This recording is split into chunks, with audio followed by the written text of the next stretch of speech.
सुरू आहे. नाशिककरांना आम्ही आवाहन केलेलं आहे.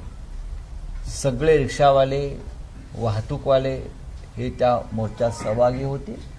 हे आंदोलन थांबणार नाही.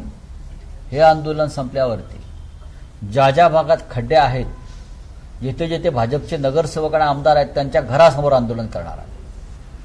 त्यांच्या घरासमोर. पण राऊतसाहेब, हा जो आज नाशिकमध्ये मोर्चा निघतोय, पण महाराष्ट्रातल्या बहुतांश खेड्यापाड्यांमधल्या रस्त्यांची दुरावस्था आहे ना. आणि सगळ्यांसाठीचा चिंतनाचा विषय हे आहे की शाळकरी मुलं या रस्त्यांचं लाईव्ह रिपोर्टिंग करता आहेत ते आणि नंतर शासनाला जाग येते. नाही, शासनाला जाग म्हणजे असं आहे की इकडे जे मंत्री आहेत त्यांना कुंभमेळा मंत्री म्हणतात. खरं म्हणजे त्यांना कुंभकर्ण मंत्री म्हटलं पाहिजे. सरकारच कुंभकर्णाच्या भूमिकेत आहे.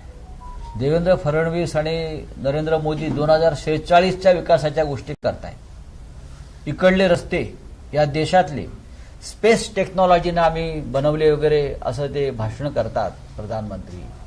खड्डे बघितल्यावरती मला असं वाटतंय की नाशिक हे चंद्रावरचं शहर आहे.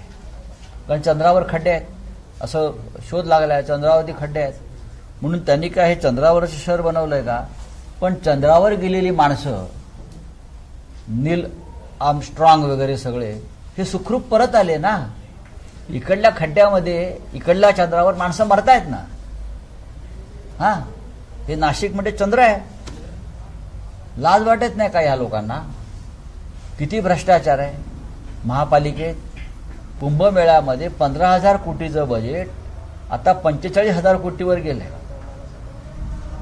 किती टॉयलेट? आधी 15,000 टॉयलेट बांधणार होत्या, आता ते 55,000 टॉयलेट बांधणार. त्याच्यामध्ये 10,000 टॉयलेट जे आहेत हे VIP टॉयलेट्स आहेत. म्हणजे काय असतंय ते पुण्यातले एक माहिती अधिकारातले प्रमुख कार्यकर्ते आहेत विजय कुंभार म्हणून, त्यांनी हा फार चांगल्या पद्धतीने प्रश्न मांडला. VIP टॉयलेट म्हणजे काय? त्यांना काय वेगळं होतं काय? सोन्याचं वगैरे काय हे VIP येणार आहेत ते? म्हणजे अशा तऱ्हेनं टॉयलेटमध्येही पैसे खायचे. म्हणजे कसं काय हे इकडले चंपतराय मला कळत नाही.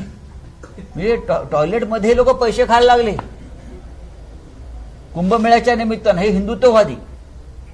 पण ज्या पक्षानं राम मंदिराची लूट केली, ज्या पक्षानं रामाचे अलंकार चोरले, ज्या पक्षाच्या लोकांनी अयोध्येत सीतेचे अलंकार चोरले, दानपेट्या चोरल्या, सीतेची 27 मंगलसूत्र चोरली, त्यांच्याकडून या प्रति अयोध्येमध्ये, ही प्रति अयोध्या आहे नाशिक, त्याच्याकडून काय अपेक्षा करणार तुम्ही? यांची माफी पण लोक स्वीकारणार नाहीत, माफी मागितली तर. अशी परिस्थिती आहे. शहरामध्ये जसे खड्डे आहेत तसं नाशिक त्र्यंबकेश्वर